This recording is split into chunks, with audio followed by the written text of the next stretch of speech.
Monsieur Guénen, je vois que vous avez une question. Si ça vous dérange pas, je viens plus tard chez vous parce que il y a John Lambris qui est en train de nous attendre.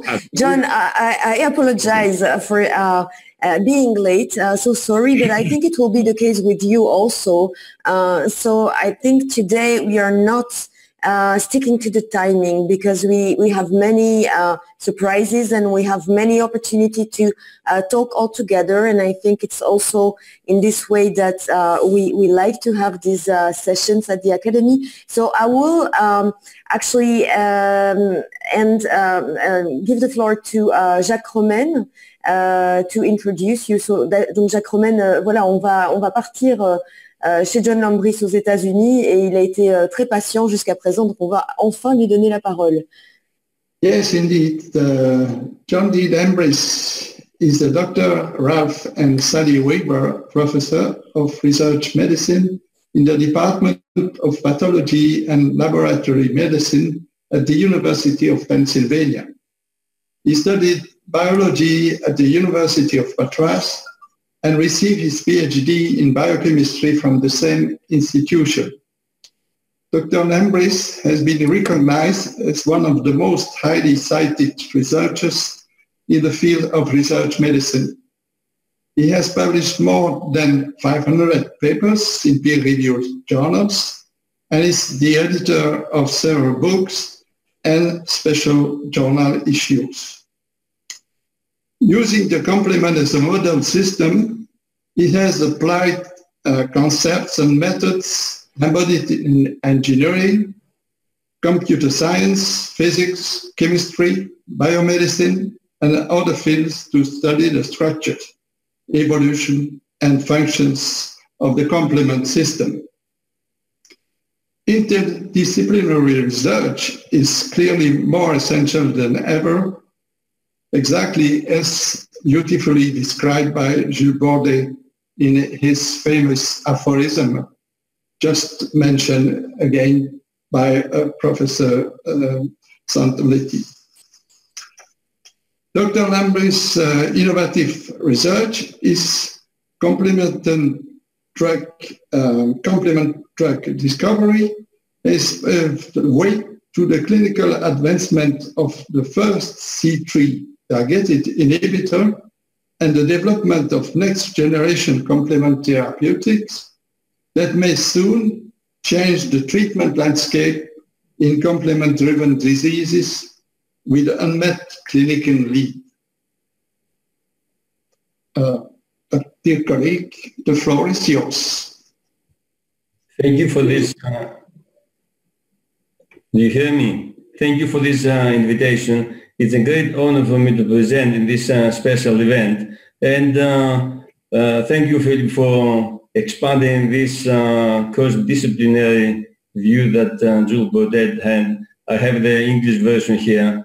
One of the greatest services that every science can render to our research is to invite us as an introduction to leave it for its neighbors.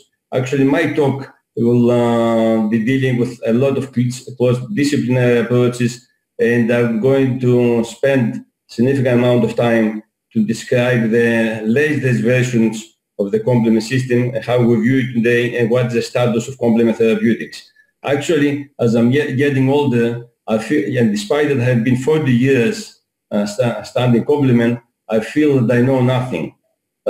Today, I'm going to question everything that you know. I have no intention to answer anything. Hopefully, we can learn something from this discussion. As Euripides said, a ship is safer with 3 anchors than one. And that has been our efforts for the last 40 years. 40 laboratories from around the world collaborated with us to understand the functions of the complement system and develop novel complement therapeutics.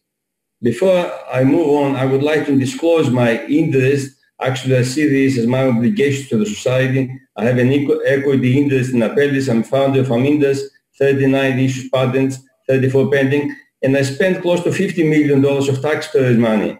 As I'm getting closer to the end of my scientific career, I feel an obligation to give something back. And I will tell you the story of how we develop complement therapeutics and what is the status of these developments. Now, what is the complement system?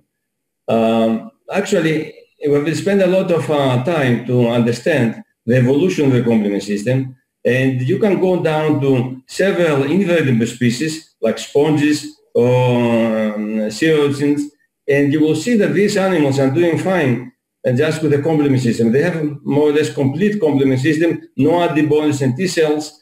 And as you move higher in the evolutionary tree, what we realized was that several of these species have multiple forms of complement proteins, and that's how they generate immune diversity, especially in species that they like and develop adaptive immune responses. So several species have multiple complement genes and proteins. Some of them 8 different C3s, 2 different factor Bs, 2 different factor Bs, and that's how they have a repertoire to recognize the different pathogens. As you go much higher in the evolutionary tree, nothing exciting up here. We have B and T cells and everything else that we know. Now, the classical view of the complement system. Most of the immunologists will agree that complement plays a very important role in innate immunity, opsonization, lysis of pathogens, hemotaxis, inflammation, cell activation, clearance of immunocomplexes, regulating B and T cells, and that is something that has been accepted by all the community. However, we know today that complement participates in many different networks and pathways, and of course that is expected because today we know that we have 15 different proteins. Originally started with 9, expanded to 20, 30. We have 15 different proteins, and since it's such an old system, it's expected to interact with other networks and pathways. For many years, we isolated the study of these systems, and so we thought they don't have anything to do with each other. But today it's clear that, of course, we see complement as the center of the immune reactions here. And as Aristotle told us, the whole is greater than the sum of parts. We think that complement plays a central role in many biological processes. It interacts with toll-like receptors, the coagulation system, regulates B and T cell functions, plays a role in angiogenesis, and many more. As Heraclitus told us, a hidden connection is stronger than the obvious one. And that's what has been our observation over when we studied several aspects of the complement system. Unfortunately, as you can see here, Heraclitus is a fortune and got a citation 2,500 years after he told us this excellent quote. And unfortunately, none of us will have the same opportunity.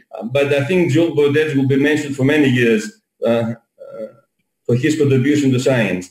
I will spend some time to describe some paradigm shifts that will hand over the years as far as it concerns the function of the complement system. And some of these functions had to do, we started with liver and lens regeneration. This is the most fascinating biological process. These animals have the ability to give exactly the same organ when you remove, let's say, a limb or a tail, you remove a lens, cut a piece of heart, brain, they will form exactly the same organ. We have a process that's called dedifferentiation, transdifferentiation, and morphogenesis. What we found by studying these exotic animals, we found that C3 is mainly expressed in blastema, which are the cells would give us rise to the new tissue. C5 is expressed in wound epithelium, C3 is expressed in iris and cornea, while C5 in lens and cornea. In order to see if indeed complement has a role in this process, we used complement factor, which is the protein in the venom of compress. It's similar to the third component of complement. And when it's injected to the animals, that will deplete complement very fast. And we use that as an initial step to understand the complement, the involvement of complement in liver regeneration. And as you can see here, 25 days later, you have nice digit formation in contrast to the animals that have received complement factor, they have delayed regeneration. Of course, every time that you move to a new system to study its function, you have to generate the tools, and that has been taking a lot of time. But now we have several of these tools generated. Hopefully, soon we'll understand what are the specific mechanisms by which complement participate in this fascinating process. While waiting for this, we decided to start another process, which is known as liver regeneration. It's not as fascinating as it is the regeneration that we have in newts and axolots, but still is very important mechanism. Actually, that was known from the Greek mythology. As you can see here, when Prometheus gave the secret of fire to people, the Greek gods punished him, and the idea was that an eagle will come and eat his liver. As you can see, the liver was much higher these days. But the important point is that nothing happened to Prometheus. The liver was regenerating. And I learned that when I was in the elementary school. So I thought this process could be, will be very important to study the role of complement. And it's very easy system to study that. You remove 70% of the liver, you can remove all these lumps, and the remaining will expand to give you the same mass that was removed. Not the same organ, will not form the lobes, but the mass based on the size of the person will expand, and that cost goes very fast. So using several tools, knockout animals and antibodies and therapeutics, we found that complement gets activated, and we have C3 and C5 activation, generation of C3A and C5A, which are phyllotoxins, and they will bind to Kupffer cells, and they will regulate the release of IL-6 and TNF. And these cytokines are very important for the regenerative process. As you can see here, on the right side, several other cytokines are regulated by the complement components. And that's, I will discuss later, the role of this process for COVID. As you can see here, C3 complement activation is upstream, and the release of various cytokines downstream of the several processes. Now, another role of complement, another paradigm shift that we have seen the last few years has to do with development. In collaboration with Beth Stevens a few years back, nearly close to 15 years now, we studied the role of complement in during development. We found that C1q and C3 mediate postnatal synapse elimination in brain. Additional studies with Roberto Mayor showed that C3A and C3 receptor driven co-attraction forces during collective cell migration. And other groups have shown that the lectin pathway plays very important role in morphogenic movements in cranial neural crest cells, and mutations can link to 3MC syndrome. The last paradigm shift that we had observed the last few years has to do with the role of complement in tumor responses. Since the dogma until then was that tumor cells upregulate several of the complement regulators, and that's how they protect themselves from complement lysis. But since complement plays such an important role in inflammatory responses, we studied its role in tumor progression and metastasis. And we found that indeed complement gets activated and is deposited in tumor vasculature. C5A specifically, in this initial paper that we published in 2008, enhances the migration of myeloid-derived suppressor cells, which then suppress T-cell responses to tumors. And when we used blockades for C5A receptor, we found we can inhibit tumor growth. Since then, there was a lot of work from different groups, and actually today we have a clinical trial that is ongoing from Innate Pharma to study the role of complement in different tumors. What is clear from all the studies that have been recently published, even Almeida Mantovani got involved understand the role of complement, it was found that complement plays very important role in most of the tumors, but the exact underlying mechanisms are different and they depend on the microenvironment of the specific tumor. And the current thing today is a combination of anti-complement therapeutics with anti-checkpoint inhibitors could be beneficial. Actually, that's the trial that is now ongoing from Innate Pharma. Now, that's so far what we know for these exotic functions of complement in addition to classical functions in killing pathogens and protecting ourselves from foreign invaders. I would like now to switch to the discussion to what we know about complement therapeutics and what is the status.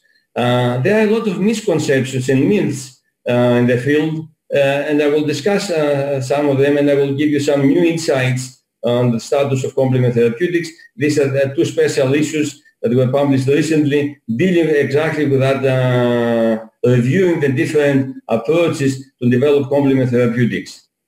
Now, as you can see here, the list of diseases in which complement is involved is enormous. And we have clear involvement of complement infectious disease, trauma, sepsis, psoriasis, myasthenia gravis, PNH, you name it. Everything is really been implicated. Most of the disease complement somehow has been implicated. And actually, that's the reason that we had enormous activity in the field to develop complement therapeutics. Actually, the complement therapeutics are considered as precious materials. As you can see here, Soliris eculizumab, $1 of that antibody costs $20,000. Gold costs only 34 euros. So if you want to invest, it's better to invest in complement therapeutics. That's actually was the reason that we had enormous activity with about 20 different companies that try to develop complement therapeutics today. Now, just for the history, I would like to say a couple of things how Soliris started. Gunnar was at the Basel Institute for Immunology in 1987, together with Yvonne Frey and Gita Stolger, who published a paper. As you can see here, it was very difficult to publish it. Molecular Probes, Volume 1, 140, nobody wanted to publish that paper. But anyway, what we described in that paper is that actually we discovered a monoclonal antibody against C5, mouse C5. That antibody, Alexion got it for free, actually was not protected antibody, Alexion got it for free, and they published the first paper in PNAS in 1995 showing that anti-C5 therapy could be good for rheumatoid arthritis. That's actually how Alexion started and the development of Soliris. Later on, they developed an antibody against tumor C5, and that's what is used today in the clinic. If you want to learn more about this process, I suggest you read this article that came out in Bloomberg, and the title of the article is When the Patient is a Gold Mine. The reason that they call the gold mine is because this antibody is one of the most expensive treatments that we have today in the clinic. $500,000 per patient every year is the cost for treating some of the disease that anti-C5 is and MAC is involved, or general complement is involved. Now, what we have seen, as I said, there are about 20 different companies that are trying to develop complement therapeutics. And it's unfortunate that there is a lot of secrecy and not a lot of data from clinical trials are immediately available to the scientific community. Or if they failed, nobody mentions this. And actually, as you said, it's terrible to become rich and not to know nothing and to know nothing else. As you can see here, we have companies which have who compare the research output versus the market cap. As you can see here, there are companies which have raised an enormous amount of money, but they have not produced anything in scientific literature. In contrast, there are other companies which not raised a lot of money, but they're producing a lot of scientific information. I hope this changes and more of this information becomes available to scientific community so the data can be reproduced or advanced or develop other therapeutics.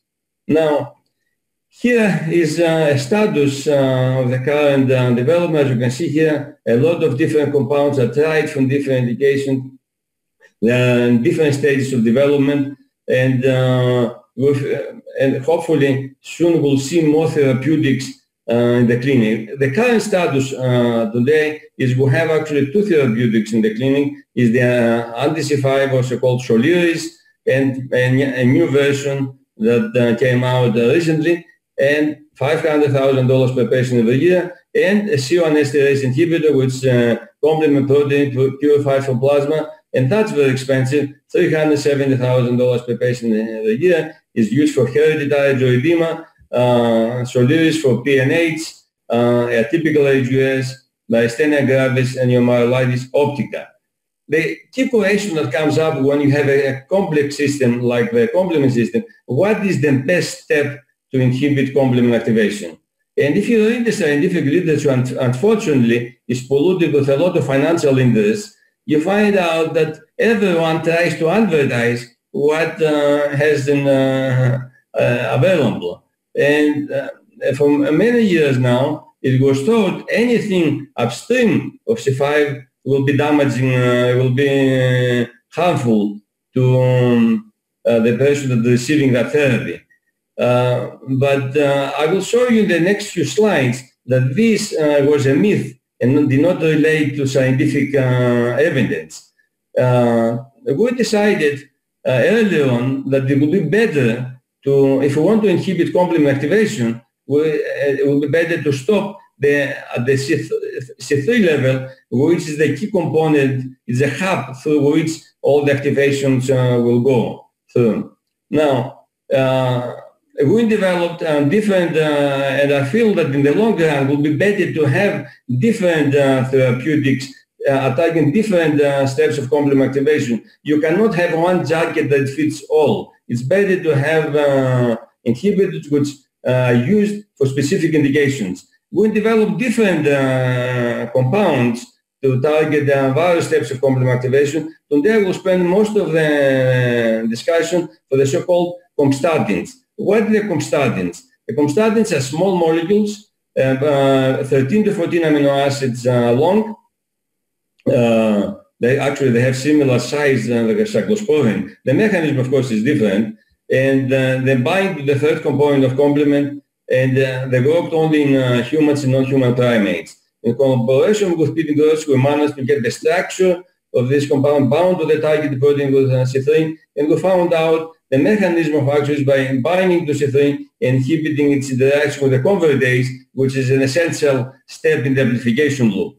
Now, as you can see here, and Hippocrates said life is short, art long, opportunity fleeting, experience treacherous, judgment difficult. We experience all these things trying to develop to advance and make better compounds from what we discovered actually into about 20 years ago.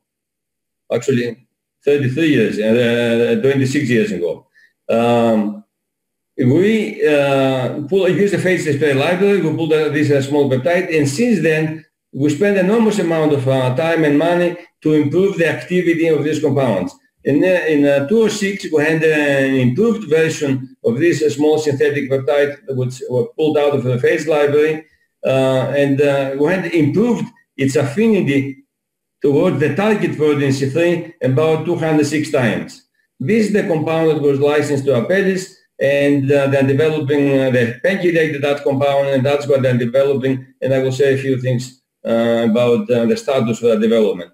But science does not stop. We wanted to improve the activity of these compounds even further, and we reached to compounds that have 6,000 times higher affinity than the original one. That the compound was licensed to Amindus, and we have new compounds that have better pharmacokinetic properties, and they are developed by Amindus. Let me give you some more information on the specific stage of these developments and what we think are the indications which can be used. Now, a summary here, the so-called third generation compound, which is in phase 2 clinical trials, it's called IMMUNOTHERAPIES. That compound has a molecular weight, 1,789 Daltons, 14 amino acids long, has an affinity from the previous versions, higher affinity, about 100 times higher affinity. The daily systemic dose can be 3 milligrams per kilogram, very good solubility, 200 milligrams per ml, very long half-life for peptides, it's more than 50 hours. But a very important thing is the cost of goods. If you want to synthesize this compound in a scale-up fashion, the cost of goods will be very low, $20 per gram. 1 gram is about 5 human doses, and very good safety profile so far. Now, what is the status? What is going on with this compound in relation to the other developments?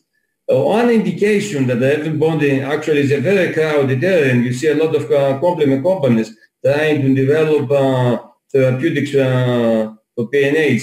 Pretty soon we are not going to have enough PNH to test the compounds that are tested.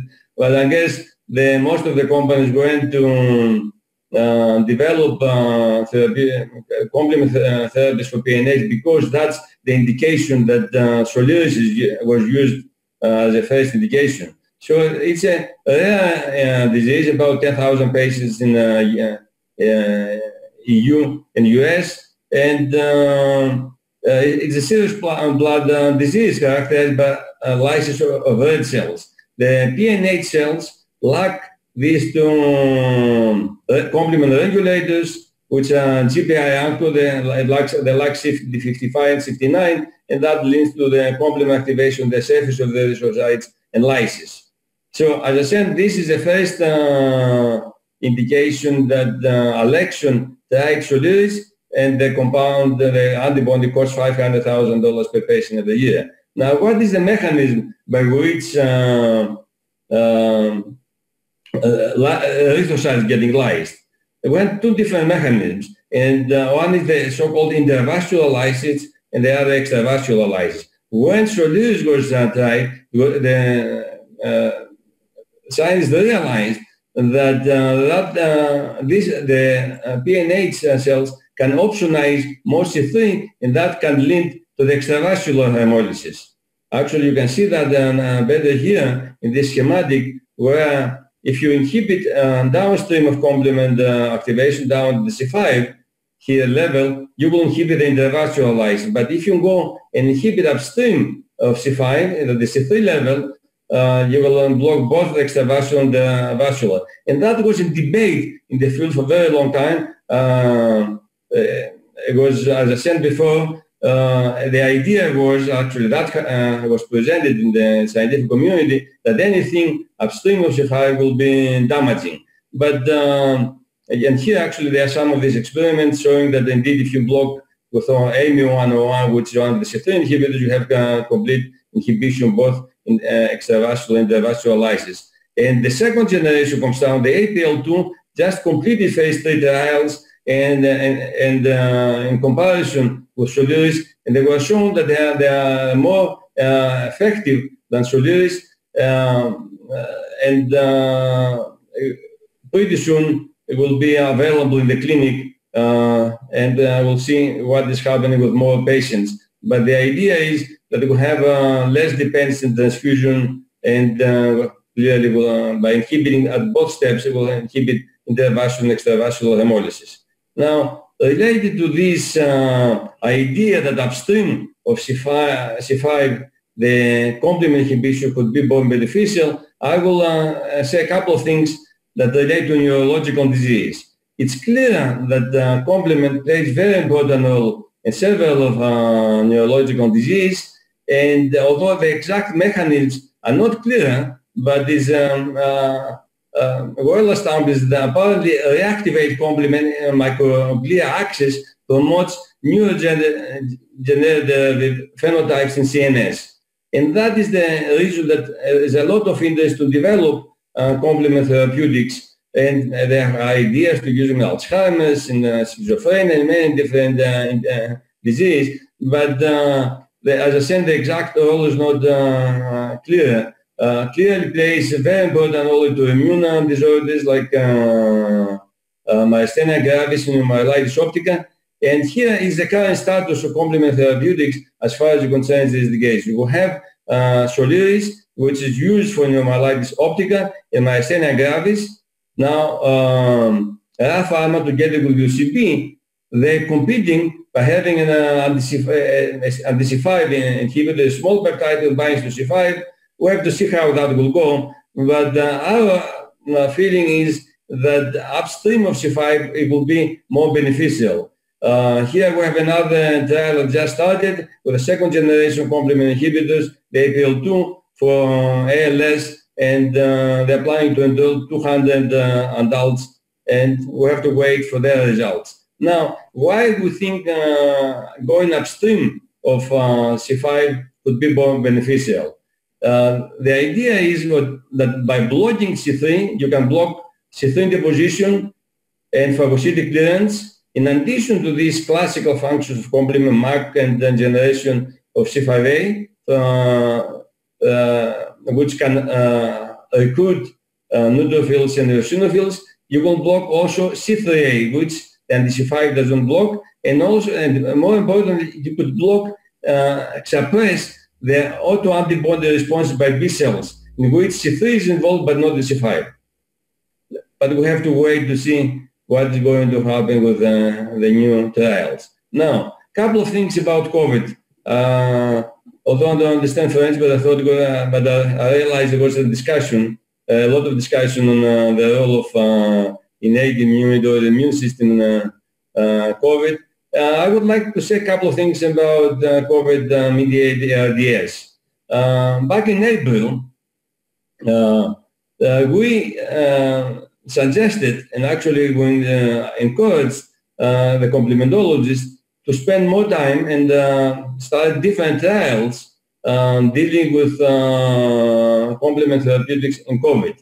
It was known that complement plays a very important role in thromboinflammation. And actually, a paper that came out this year in collaboration with Scandus and Ridis and many others, we found that complement and tissue factor enriched complement could regulate the release of nets from neutrophils, and that can play a very important role in immunothrombosis.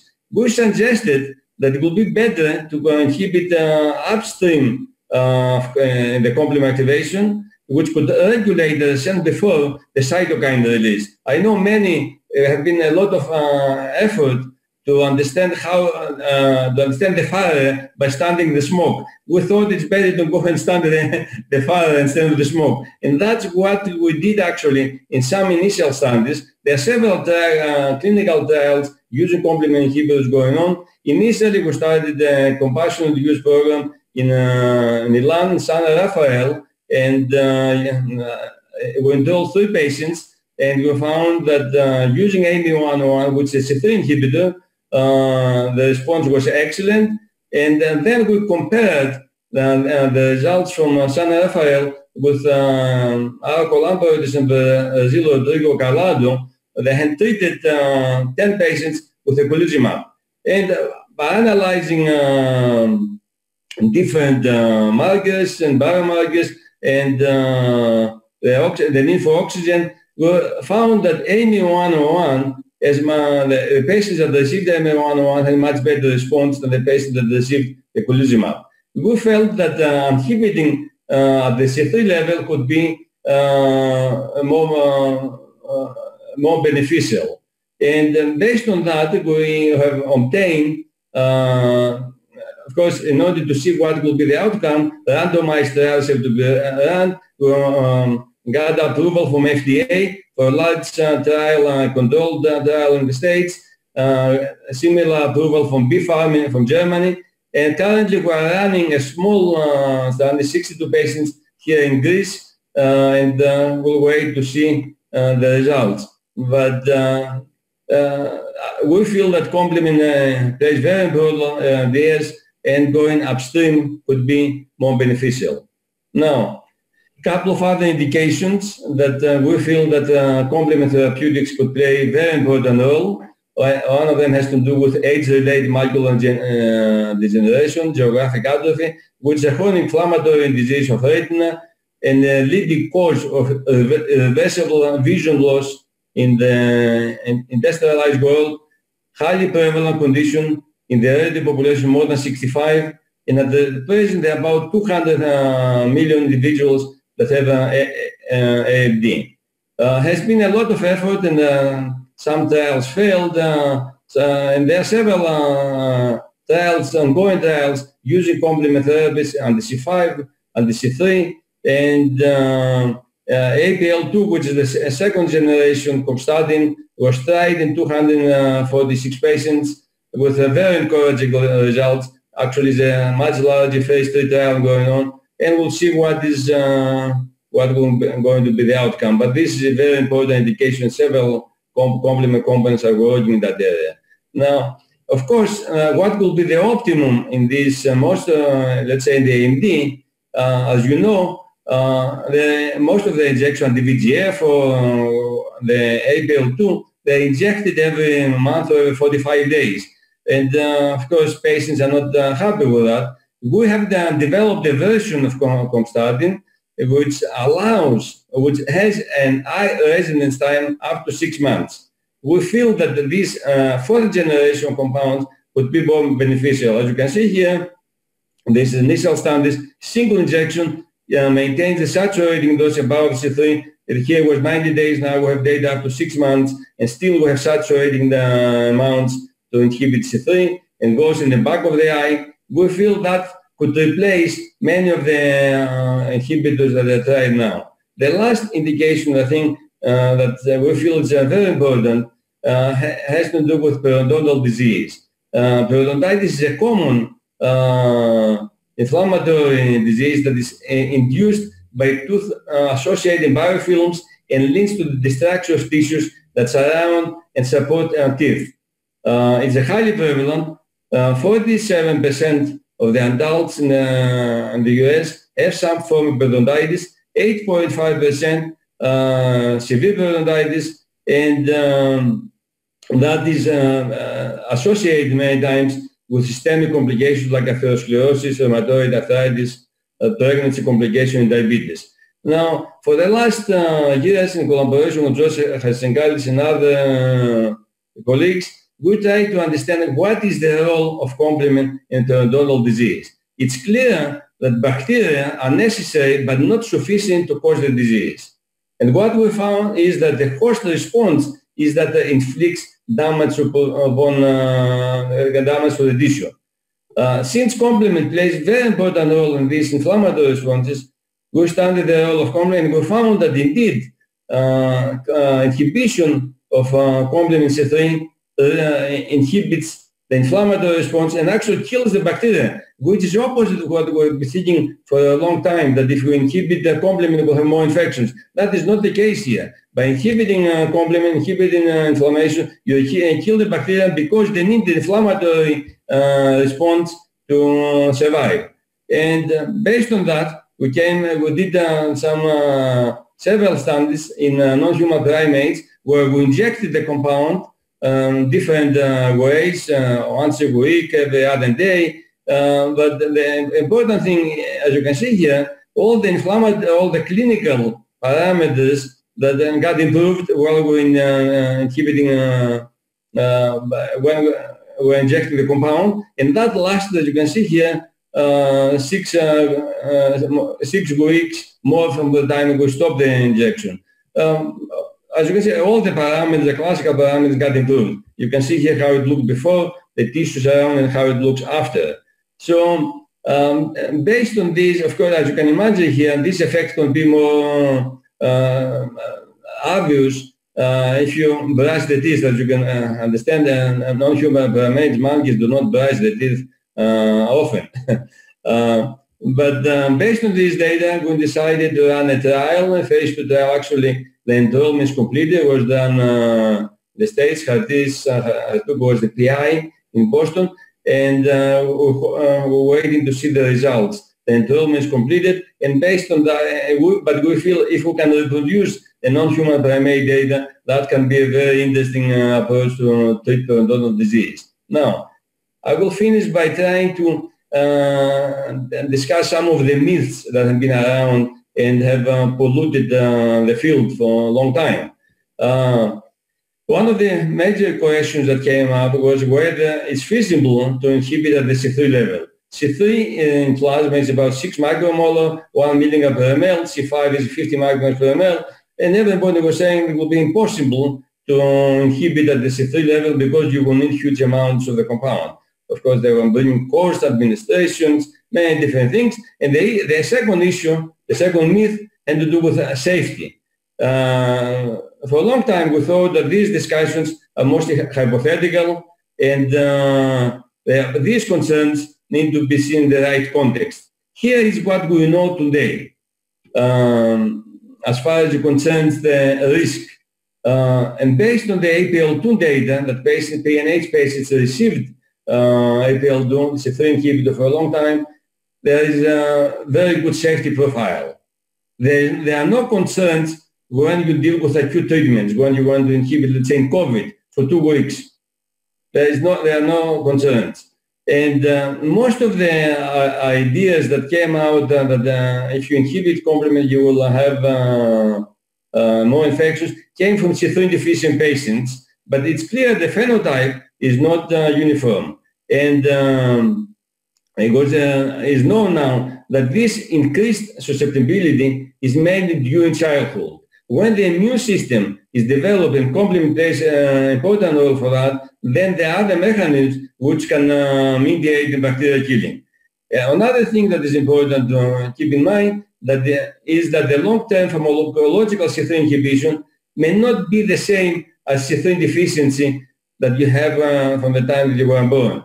We know today that intercellular complement could play a very important role in for the development of immunity, and that theoretically could provide the signal needed. And finally, small amounts of uninhibited C3 could support opsonization. So, taking care of all these factors and thinking about all these things, the current way that these concerns are managed, everybody gets vaccinated for Neisseria, Streptococcus haemophilus. When we deal with C3 inhibitors, for C5 with Neisseria, antibiotics can be used, and if something happens, the therapy the treatment can be interrupted, especially with C3 inhibitors, which have shorter half-life than the antibodies, which about 2 weeks. Now, I would like to finish and thank you for your attention. And as democracy understand, without them, nothing can be done of the necessary. I would like to acknowledge the generous support of NIH all these years. Actually, they have been our gold sponsor. EU supported the European collaboration. 7 different universities participated. They supported the phase 1 clinical trials through Amindus, that is the company that is developing the 3rd and 4th generation compounds, and the Lambris retirement fund for paying a lot of bills.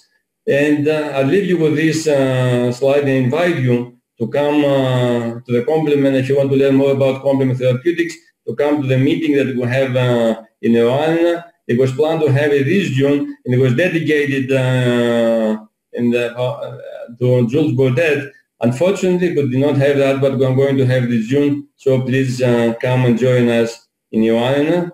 And I leave you with this slide. If you don't have anything else more important to put in your wall, you can use this poster for complement therapeutics. Thank you. Thank you so much, John. We have several questions. We will let talk Dominique Bron. Dominique Bron, oh yeah, she's not with us immediately. Sarah, est-ce qu'on peut faire rentrer Dominique Bron, s'il te plaît, comme ça elle pourra poser sa question. On a avec nous Alain van der Plassen. So Professor van der Plassen, who's a member of the Academy, I would like to ask you a question. Alain van der Plassen? C'est à vous. Can you hear me? Yes. Voilà, bonjour. Yeah. Hi, John. I don't know if you remember me, but we were in touch 20 years ago when I was a young postdoc at the University of Oxford. And at that time, I was working for Jeffrey Smith. And you helped us in unraveling the mechanism of resistance of vaccinia virus that end up in PNAS. Here's my question. You nicely showed that complement is well conserved through evolution, demonstrating its importance. But I think there are other observations related to evolution that demonstrate the importance of complement. And this is the number of mechanisms acquired by pathogens to evade the immune response, to evade the complement, or, and the opposite, to induce the immune response. And a very nice example is the cobra, who inject actually a C3 convertase to burn your tissue with the complement. So my question is as follows. Do you think that these natural regulator of complement created by nature could be a potential therapeutic molecules to regulate positively or negatively the complement?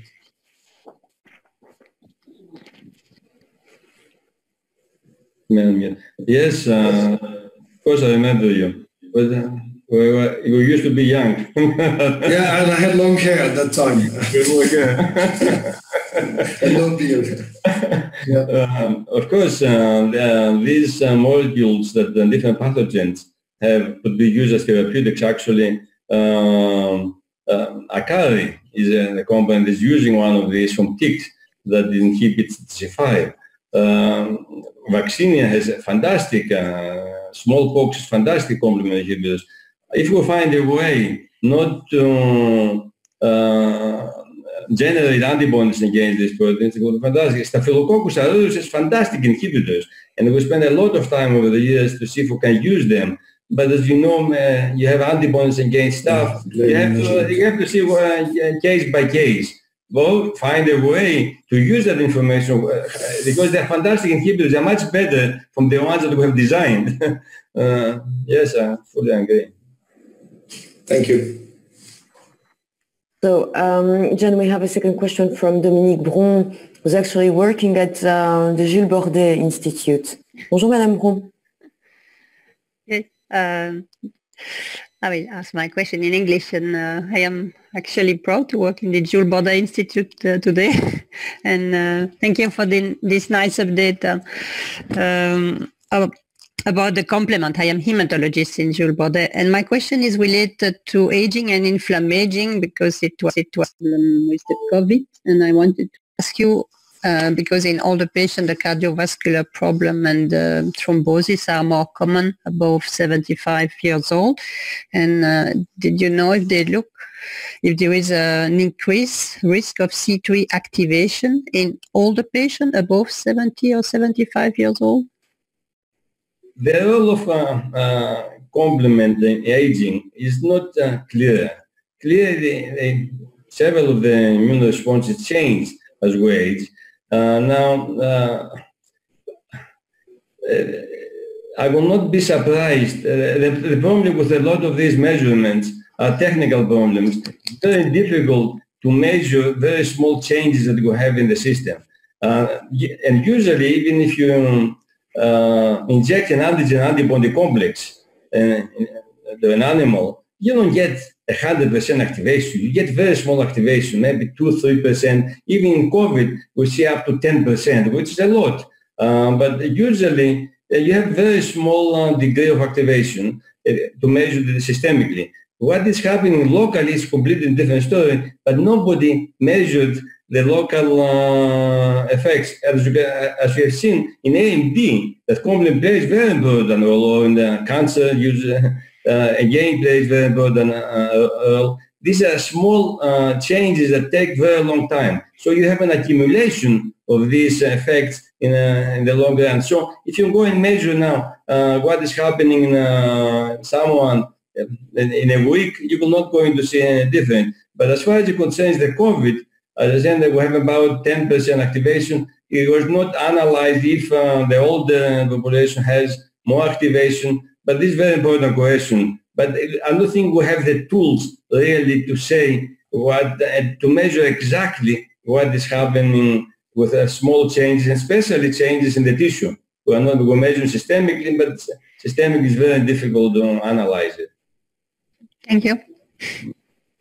And the next question will be coming from President-elect of ARMB, actually, John. We have one also here in Belgium. It's going to be Professor Georges Casimir.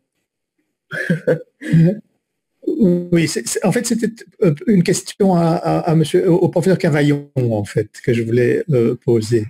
Pardon. Alors, avant de repasser au professeur Cavaillon, pardon, Georges Casimir, avant de repasser chez Monsieur Cavaillon, il y a encore une question pour John Lambris. John, we have a question from Michel Goldman. So, Michel, you can ask your question.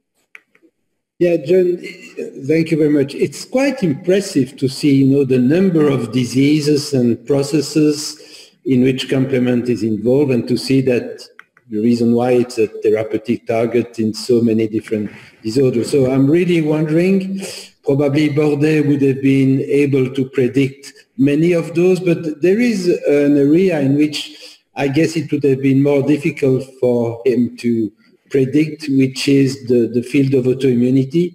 And I would like to ask you a specific question about myasthenia gravis, because as you mentioned, this is an area of interest by several companies, including UCB here in Belgium, as you know. So I think that it's quite clear today that there are many different subgroups of patients suffering from this disease with different types of pathogenic antibodies. So my question is, do you think that this therapeutic approach based on C5 inhibition will work in all these subgroups, or that we should, according to the precision medicine concept, use this type of approach in specific subgroups? Thank you, Michel. Clearly, you cannot be blind and have one jacket that fits all. I believe that, and especially when you have autoimmune disease, in which we have antibodies generated, C5 will act at later steps of complement activation. It's much better to inhibit at an early step with C3, which can block the generation of C3A, C5A, can block the deposition of C3 on the tissues, and thus the phagocytic functions. And if you, as I said, if you go at the C3 level, you may block also, suppress the generation of the antibodies. C3 is involved in the production of antibodies. There's a lot of literature in that area. C5 is not doing that. So I think someone has to be a bit open-minded here and see what are the approaches. C3 can be one of the other inhibitors, factor B or factor D. We have to be open-minded here and not to... I see a lot of focus. Most of the companies today go after C5, but personally I find it suicidal because we have several anti-C5 inhibitors, but the financial interests guide the development of these inhibitors. But I like to be more open-minded, and as I said, you show the example of NPNH, which when we inhibited C5, we got accumulation of C3 now. Because you block at C5, a lot of C3 gets accumulated. And that will be the case also in myasthenia gravis. You block at the C5 level, C3 gets accumulated in the tissue. And that's what was observed with PNH. And then you have the extravascular lysis. So you have to see what is a specific microenvironment, what is specific disease, and clearly precision medicine would be very important to analyze the whole background of that specific patient. Thank you. John, next question will be from the Permanent Secretary of ARMB, Professor Jean-Michel Fouadard. Jean-Michel. Okay. Well, I am a gynecologist, and I read recently a paper in Nature that the male sex is a risk factor for death and intensive care unit admission for the COVID-19. And they speculate that the estrogens are in fact really responsible for differences in the immune system activation and eventually to the immune-mediated complication of the cytokine storms. And therefore, the question that I have for Mr. Lambris is to ask, what about the sex importance for the complement-mediated complications in several diseases, and particularly in the severe forms of COVID? Yeah, that's very important, the question, but unfortunately, we don't know. I will take it to another level and say we know clearly that estrogens regulate complement synthesis without knowing what are the implications of that. But I will say something that was tried very long time ago, using a complement receptor type 1 for myocardial infarction. It was a very large trial, and unfortunately they did not continue, but about 2,000 patients. And what they found when they analyzed the data, it benefited more the males, not the females. Don't ask me why, but that's what was the observation at that time. So clearly, sex plays a very important role in this process, but not a lot of things are known as far as it concerns the complement and its regulation by estrogen and so on. But we had earlier on, we studied some of these things, and clearly you can see regulation of factor B and C3 synthesis. But this is very important question, yeah. Okay. Vanessa, can I say something about this? Of course. Okay. No, this is just to refer to a comment that Jean-Marc made earlier on in the discussions about the genetics of hypersusceptibility to the disease.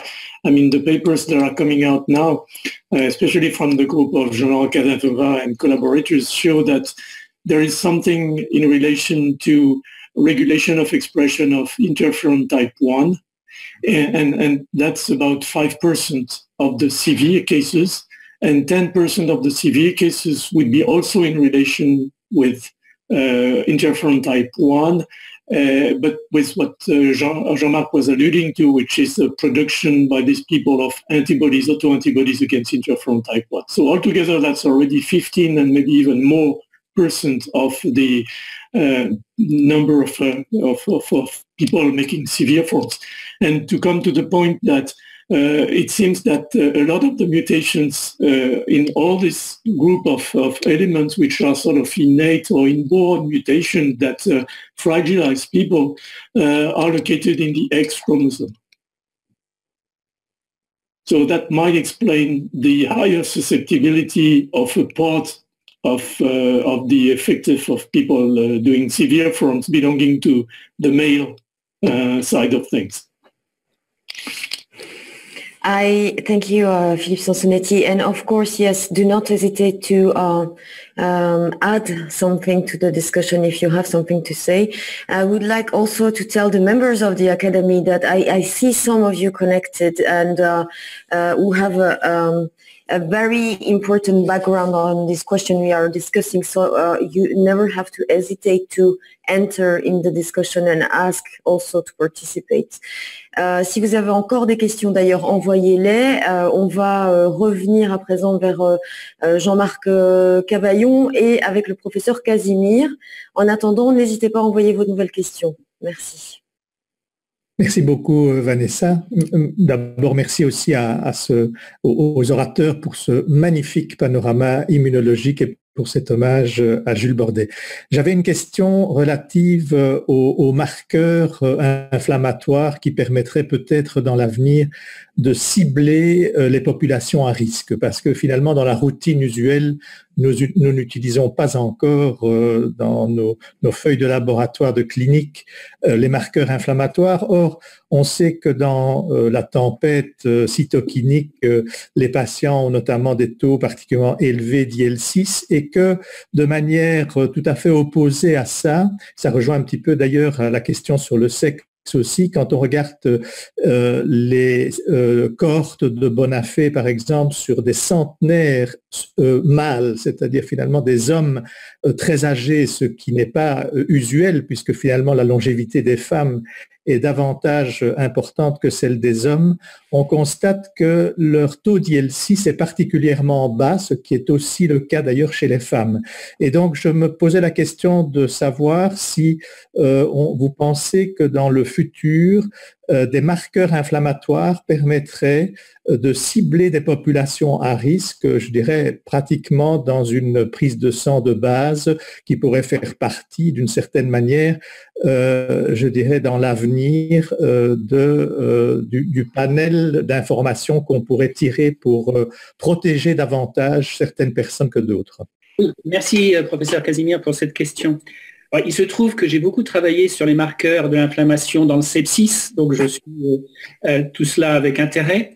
Alors, deux choses, une spécifique au Covid-19 et puis ensuite une réponse sur l'IL6. Le papier dont j'ai connaissance sur le Covid-19 et qui est un peu amusant parce qu'en fait, nous étions arrivés à peu près à la même conclusion, un des meilleurs marqueurs, et ça c'est un article qui a été publié, de marqueurs de gravité, c'est la CRP. C'est régulièrement un marqueur qu'on oublie, mais qui quand même présente quelques intérêts. Et il se trouve que nous aussi, dans le sepsis, on avait montré, même si c'est pas le marqueur de rêve, le magic marker, c'est un marqueur intéressant. Et dans cette étude, vous avez fait un certain nombre de paramètres, le compte leucocytaire, un certain nombre de paramètres. C'était la CRP qui avait la meilleure courbe à ROC comme marqueur. Donc, je n'ai pas d'autres idées de marqueurs plus originaux dans ce domaine. Concernant l'IL6, je voudrais faire une petite précision, c'est que personnellement, je n'ai toujours pas compris pourquoi on traite les patients avec le tocilizumab. Donc ça, c'est ma première parenthèse. Voilà, ça c'est juste un commentaire. Concernant les taux d'IL6, là aussi, dans le vieux temps, il y a 30 ans, nous avions montré que l'IL6 était un marqueur intéressant en termes, et ça a été montré par d'autres dans le sepsis bactérien. C'est effectivement un marqueur en amont de la CRP, donc on aurait pu penser qu'il est intéressant. Il se trouve que dans le Covid-19, vous voyez, je parle belge, hein, je dis aussi le Covid. Ah. Dans le Covid-19, les taux d'IL6, contrairement à ce qui est régulièrement clamé et publié, les taux d'IL6 sont relativement modestes par rapport à des situations que l'on connaît dans d'autres situations comme le sepsis ou d'autres. Il y a un article de nos collègues hollandais qui a été publié qui a comparé les taux des différentes cytokines par rapport à différentes situations, sepsis bactérien avec ARDS, sepsis Covid avec ARDS, et je dirais que grosso modo, les patients sepsis viraux, donc Covid-19 avec ARDS, ont des taux à peu près comme des patients qui sont hospitalisés après un arrêt cardiaque qui a été réanimé. Donc, ce n'est pas des taux fulgurants, en tout cas en périphérie de taux. Et je ne pense pas que dans le cas du Covid-19, l'IL6 puisse être un marqueur intéressant. Dans notre expertise qu'on avait dans les patients sepsis, on avait simplement le fait que l'IL6 commençait à flamber au moment où le patient allait décéder, mais je pense que les cliniciens ont d'autres outils pour s'apercevoir que leur patient ne va pas bien plutôt qu'un dosage d'IL6. Merci. Merci Jean-Marc Cavaillon. Philippe Sansonetti, vous voulez ajouter quelque chose peut-être sur cette question ? Non, juste pour demander à Jean-Marc si, pour faire suite à un commentaire plus précoce dans nos conversations, finalement, le Covid-19 est plus une maladie focalisée sur l'appareil respiratoire qu'une maladie systémique. Ça peut expliquer éventuellement que l'IL6 soit relativement plus faible si les prélèvements sont faits au niveau sérique. Par contre, peut-être dans les prélèvements de sécrétion alvéolaire, on peut trouver des chiffres plus élevés. Je ne sais pas, enfin, ça reste quand même assez ambigu, toutes ces données sur l'IL6, ça, je suis d'accord. Ça a été fait dans des lavages broncho-alvéolaires de patients, et effectivement, là, il y a une tempête cytokinique avec pas que l'IL6, mais les cytokines. On a effectivement, au niveau local, une exacerbation de la production des cytokines de l'inflammation. Merci. Sarah, est-ce qu'on pourrait faire rentrer Monsieur Lamy, qui est déjà dans le Zoom et qui a une question? John, there is another question for you, so we're going to welcome another participant who's Professor Lamy. Just a time for him to connect. Professeur Lamy, est-ce que vous pouvez poser votre question? Oui, est-ce qu'on peut vous voir et vous entendre? On peut en tout cas m'entendre, je pense. J'ai eu l'occasion avec Jean Duchâteau de Bruxelles vers les années... I'm sorry. Alors, oui, yes, in English it's better. In the mid-70s, rather long time ago, I had the chance to publish a paper in the Blue Journal with Jean Duchâteau from Brussels, actually, on the involvement, the activation of C5a in ARDS patients. This was the early time of ARDS studies. And I wonder whether in ARDS patients related to COVID-19, whether C5a or other complement factors have been demonstrated have playing a major role. Yes, actually, there's a lot of work, a lot of papers published recently, and what we see in there, clearly we see C5a, we see soluble C5 and a lot of C3a. The idea is that you have the activation starts upstream of C5 and that will propagate down to C5a. Earlier on was a clinical trial using CR1, a C3 inhibitor, and was shown to be safe. So currently we have several trials now going on using therapeutics against C5 and against C3.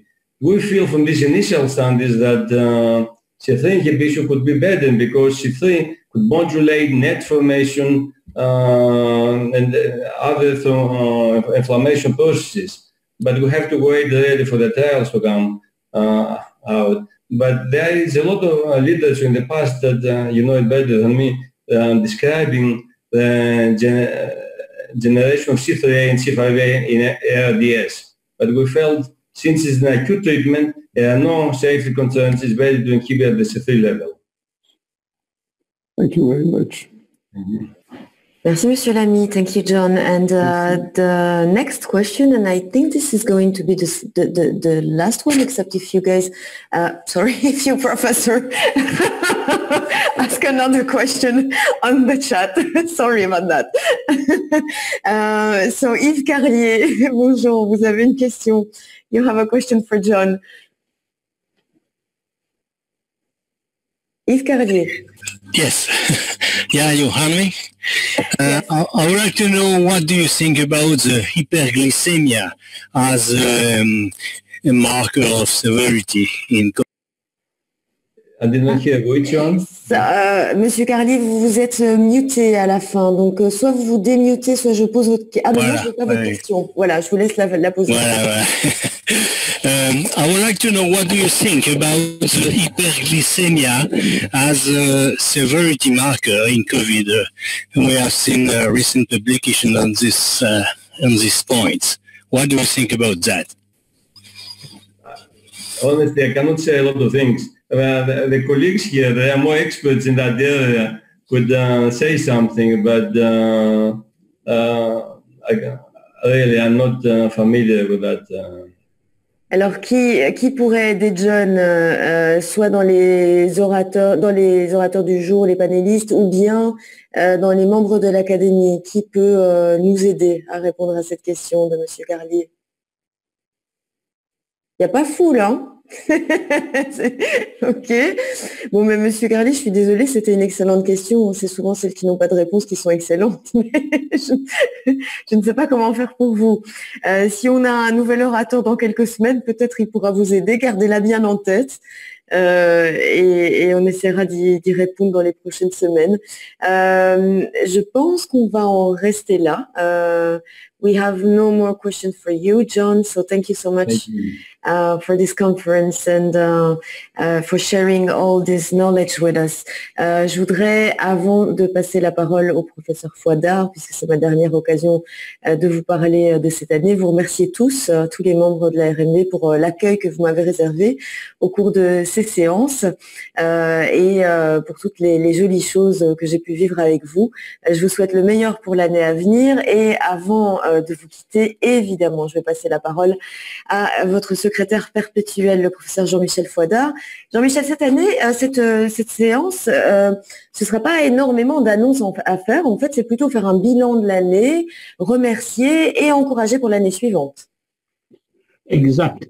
Mais je voudrais tout d'abord remercier l'un de trois orateurs, particulièrement M. Cavaillon, M. Sansonetti et M. Lambris, d'avoir accepté d'être parmi nous aujourd'hui.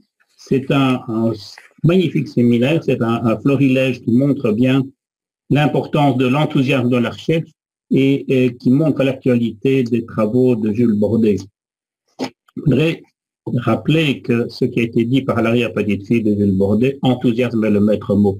Quand il est parti à l'Institut Pasteur à Paris, il avait moins de 30 ans, il était très jeune et un des thèmes majeurs actuels de l'Académie, c'est d'assurer la promotion de la recherche médicale par des médecins. Le médecin-chercheur et le clinicien-chercheur sont des espèces en voie de disparition et les travaux de Jules Bordet et vos travaux actuels montrent bien l'importance de l'intégration à la fois de médecins et de scientifiques non médecins dans une recherche qui est créative, dynamique et qui aboutit à des résultats.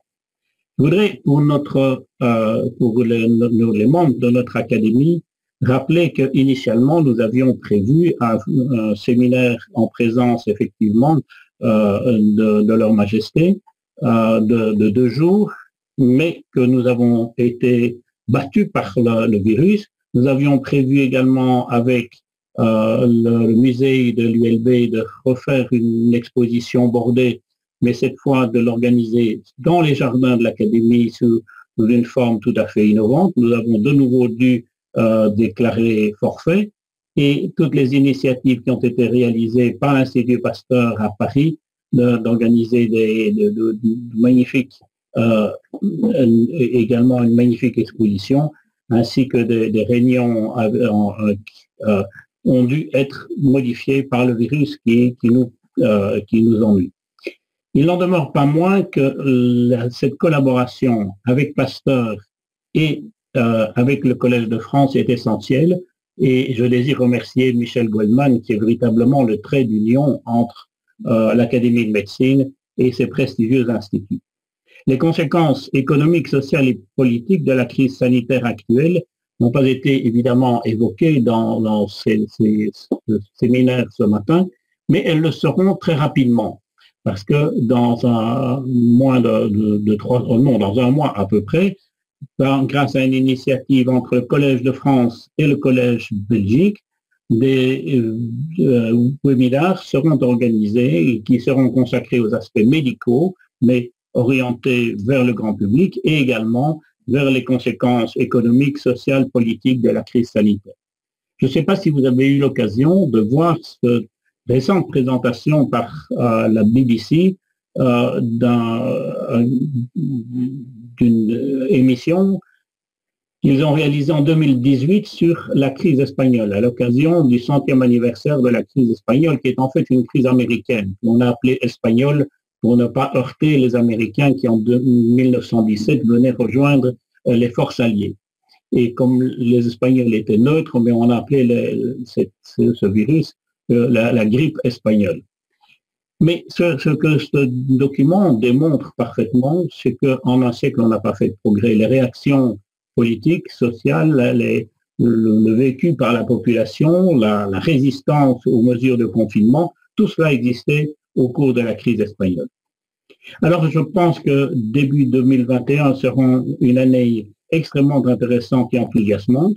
Nous ne disons pas adieu à nos collègues, et en particulier M. Sansonetti va participer à ce webinaire et à cette interaction entre le Collège Belgique et le Collège de France, et il sera honoré le 30 janvier par l'octroi des insignes de docteur honoris, de membre étranger de notre académie. Je suis désolé. Et donc, je voudrais dire que même si le virus met un peu de sable dans les engrenages et dans le fonctionnement de l'académie, nous n'avons pas perdu notre enthousiasme, comme disait la petite fille de Jules Bordet.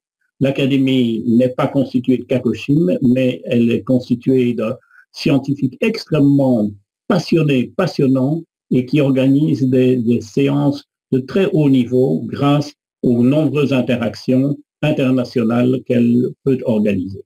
Je souhaite, sur ce mot d'optimisme, vous dire que je suis convaincu que 2022 sera l'année de solution de la crise actuelle, que nous allons vers un futur rayonnant. Je vous souhaite à tous de joyeuses fêtes de fin d'année. Merci à tous. Petit détail, pour les membres belges de l'Académie, n'oubliez pas de regarder le site.